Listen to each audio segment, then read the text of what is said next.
Only 12% of Utahns who voted in the 2022 election were people under 30.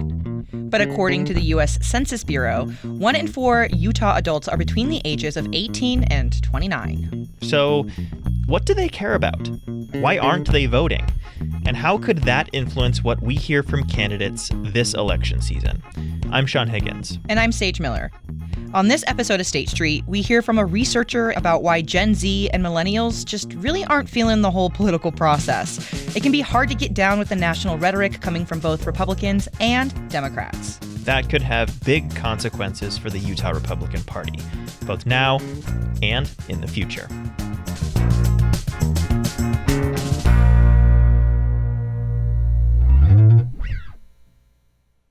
Full disclosure, Sean and I are fully in this cohort of voters. I just turned 28. I'm what people consider a zillennial because I was born right on the cusp of the millennial and Gen Z generations. And I just turned 34, so peak millennial for me. Part of that biggest year of people alive at the moment. Safe to say we've got some skin in this game. We're also both Geminis. Double twin, double down. That's a lot of personality for one podcast, that's for sure.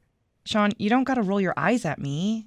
So anyway, we certainly have some idea of what this crowd is into politically just from personal experience and, being part of the generation. But we don't exactly have all the data. For that, we turned to Melissa Deckman. She's a political scientist, professor, and CEO of the Public Religion Research Institute, or PRRI. We spoke with Deckman to get a better idea of where Gen Z is politically. She's also the author of the book, which is coming out soon, The Politics of Gen Z, How the Youngest Voters Will Shape Our Democracy. She told me there's a lot of discontent.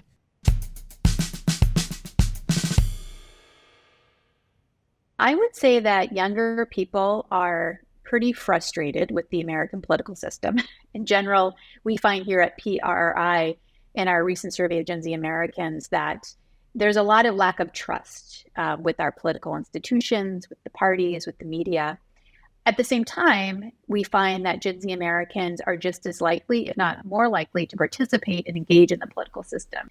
Gen Z Americans tend to identify more as liberal than conservative, but Gen Z Americans are not necessarily ideologically uniform, right? There is some variance. But I would say that the lion's share of activism is on the political left. And in recent elections, Gen Z voters in particular have been more likely to vote for Democrats than Republicans.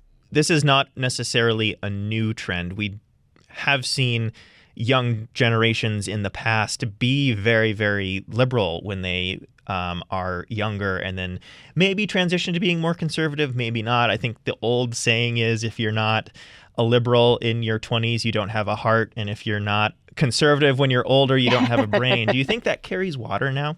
There's this argument that there's a natural conservatizing effect, right? If you get older, you start paying taxes, you start paying attention to where your funds are going, you have kids, and so you suddenly are thinking about things a little bit differently, politically speaking. But generally speaking, the political science literature is really pretty clear. Like once you have that formative identity shaped as a young adult, you tend to keep those patterns moving forward. So one good example would be if you look at Gen X.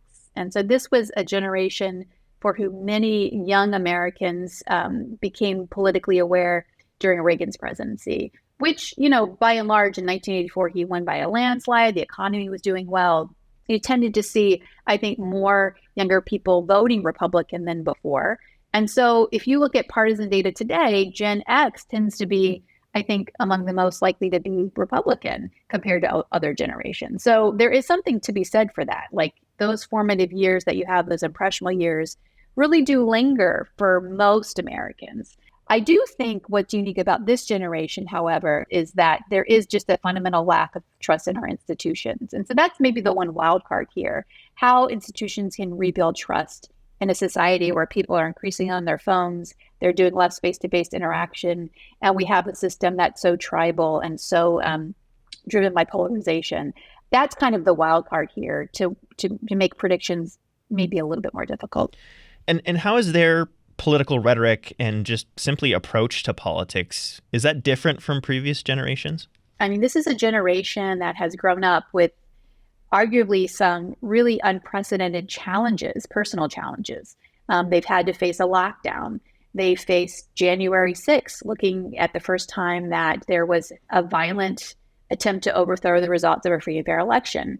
This is also a generation whose economic fortunes are probably less certain than previous generations. One of the things that I found in my research, and we find at PRI, is that economic anxiety is a primary political filter for Gen Z Americans, regardless of their partisanship. And so I think in many ways, they're different in that their perceptions of what the future entails is maybe less optimistic.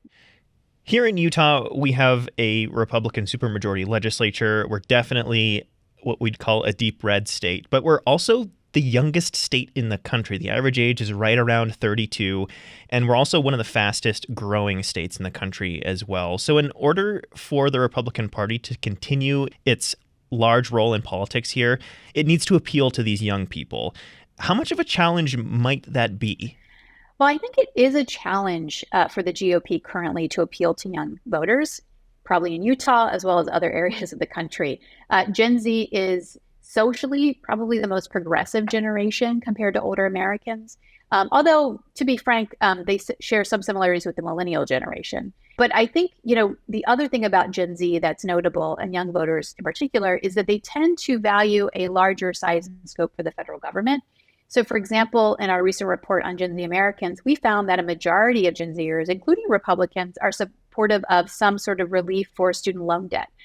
This is not what the Republican Party is currently espousing in terms of its leadership, but there is, I think, a desire for more investment by Gen Z, even many young Republicans, to deal with student loan debt, but also to deal with climate change, to deal with gun violence prevention.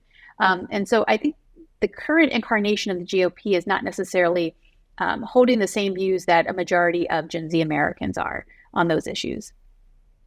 We spoke with a young woman who's very involved in GOP politics here, and she kind of described her political views that she's kind of turned off by the snowflake pro-Trump brand that we hear a lot in national media when it comes to Republican politics. What do you make of something like that? There is a hunger among some conservatives, and I've talked to Gen Z Republicans as well for my book, is that they want some solutions to their problems, not just grievance politics and victimization. And so I think that there are many younger Republicans who would like to see the party move toward coming up with, say, market-based solutions for climate change, or helping young people invest in ways that help boost their opportunities to have good quality careers. At this point, though, I think many younger conservatives and younger Republicans I've spoken with have said they don't believe that either party is really offering those solutions. So I think in all of these areas, the GOP could branch out to appealing to younger voters, but I don't think they're willing to do that at this point in time. The risk for the GOP is that when they talk constantly about grievance, they talk about a return to more socially conservative values, they talk about how race is an important factor in American society, those sorts of things are just not resonating with younger voters. And so it's going to be them losing probably more elections in the future. So do you think that will either force the GOP to change, or once these people become older and find themselves in more leadership positions, do you think they will change the party themselves? I think that's an open question. In 2012, when Mitt Romney lost the Republican Party nomination, there was a pretty famous autopsy that the Republican Party did to analyze why it was the case that Mitt Romney did so poorly in the 2012 elections. And part of it was an assessment that younger voters were not being drawn to the Republican Party because the Republican Party was viewed as too socially conservative, not immigrant friendly, and not reaching out to the growing diversity of younger voters. Younger voters are only becoming more diverse, right? And so I think that there needs to be a reckoning or an honest account among Republican leaders that to try to grow the party, they have to move beyond the MAGA crowd. They have to move beyond the very conservative, reactionary voters that you see at the base of the GOP. So there is an opportunity. We'll see. After 2012, again, there was talk about outreaching to young voters of color, to women, to promoting those individuals. That didn't really happen by and large with the GOP. So if Trump loses in 2024, and who knows if that will happen or not, but if he does lose, maybe that will inspire many in the party to say, look, we have a younger demographic rising that's more diverse, that's more accepting of LGBTQ Americans, that's more accepting of immigrants. Maybe we need to moderate our positions in order to capture more votes. That was the CEO of the Public Religion Research Institute, Melissa Deckman. Coming up after the break, we'll hear from 3 young voters on where the Utah GOP is headed and whether millennials and Gen Z come along for the ride. You're listening to State Street.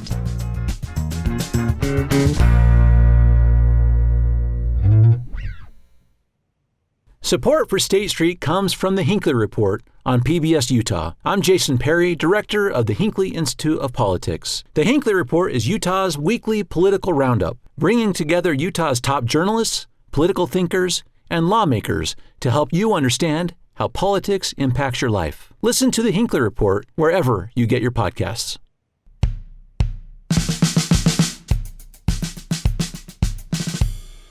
Welcome back to State Street. I'm Sean Higgins. And I'm Sage Miller. So a lot of younger adults don't really want to dip their toes into politics. As the youth would say, it gives them the ick. And that goes for Democrats and Republicans. Here's what we heard from some of Utah's young conservatives about the rhetoric in the state's politics. I do feel like the Republican Party loses its young voters in kind of the impatient, frustrated, anti-snowflake hate rhetoric. Not saying, I'm not trying to call Republicans haters, but I really appreciated Governor Cox kind of pointing them out and being like, let's stop being haters and let's I'm saying haters, but let's be compassionate. And I think that is an effective, I like Governor Cox for the way he reaches young people and that he's more into that kind of a rhetoric. Most of the people I talk to don't talk about it, right? Now, what they do, what I have noticed is that it's almost like politics exists in the realm of pop culture for them. So it's like politics is followed in the same way that you would follow a celebrity breakup. So when there's something that's splashy, something that's makes you gasp, right? That's what they pay attention to. Now that's not everybody. I got a few people involved that they wanted to be more involved, but they weren't sure how. I think we're 10 years from being in Colorado if we can't better message with young people. Optimistically, on their turf, maybe talking more about the grand scheme, maybe veering away with some of them at least on social issues and talking more about governance. And I think that's how you win young people over to the party and keep the state conservative and limited government and all that sort of stuff. So I think that's vital to the long-term state and governance here in Utah. That was Faith Hall, who you may remember from episode 1, and fellow young Republicans Spencer Roberts and Zach Wilson. No, not the former BYU and current Broncos quarterback. These 3 folks are thoroughly involved in politics, and they believe it's important to know what's up. We should note that they all have their own personal political views. It's easy to put people in boxes, but young Republicans are not a monolith. They do agree that the way GOP politicians and older Republicans talk about issues misses the mark for a lot of young voters. And Zach Wilson, who is 29 and ran for Utah's 3rd congressional district but lost at convention, said some of the most informed conversations he had were with younger delegates. There is a group that is going to be motivated by some of those culture wars, red meat issues. I think that will actually resonate with some young people. But from the delegates that I spoke to that were, let's say, 30 and under, there was a deep understanding of politics beyond the social stuff and how governance at the national level and at the state level actually affects them and their situation. People in their 20s and 30s mostly want politicians and candidates to lead with solutions and look to the future.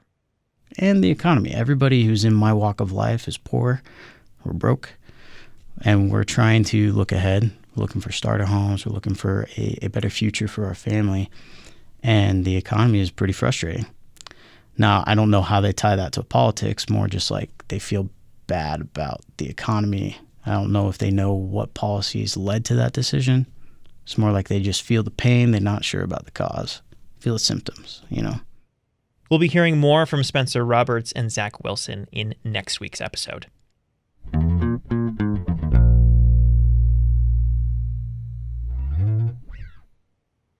But let's get back to this primary election. Where do young voters and campaign rhetoric come into play? Well, let's take a look at one of the biggest races in Utah right now, U.S. Senate. Mitt Romney is headed out the door. That means someone new is coming in. But who? 4 Republicans are vying for that seat in the primary: John Curtis, Trent Staggs, Jason Walton, and Brad Wilson. They've each got different GOP vibes on the campaign trail. 2 of the candidates are at pretty stark ends of the Republican spectrum. Here's a snippet from the primary debate of how Riverton Mayor Trent Staggs is positioning himself. Staggs has also been endorsed by former President Donald J. Trump. What has happened to President Trump is really, in my view, the greatest example of election interference and election fraud in our nation's history. I mean, here we have the political prosecution, persecution of a former president. If they can do that to him, they can do it to anybody. And this is just frightening. Frankly, this is, I think, the biggest issue of our day. It isn't climate change or something else. This is actually it, the weaponization of a judicial system against a political opponent. And here's current U.S. House member John Curtis. My voting record is 91% with Donald Trump. But that doesn't mean he gets my unconditional support. And I'll tell you, the role of the Senate and of Congress is to be a counter to the president. It's not to give him anything he wants. I think it's a false assumption to say any president is going to be perfect, right? My favorite president was Ronald Reagan. I can still find things I would have voted against in Ronald Reagan's era. And so I think this narrative that you're either all in or all out on Donald Trump is a false narrative. And the way I chose to do it when I worked with him is, look, if it's in Utah's best interest, I'm there. And if it's not, I'm going to push back. Which direction will the Utah Republican Party take? This primary will give us some clues. The number of young voters and young Republicans is growing, and if they don't participate, that could determine the direction the party is heading. More on that next time. If you want to read more about the candidates' positions, head to KUER.org. We've compiled a handy voter guide on all the big races. We'll also link it in the show notes. That does it for this episode of State Street. I'm Sean Higgins. And I'm Sage Miller. The digital team includes Jim Hill, Raquel Davis, and Eleanor Gomberg. Editing and production work is by David Childs and KUER News Director Elaine Clark. Caroline Ballard is our executive producer. And see you later, alligators.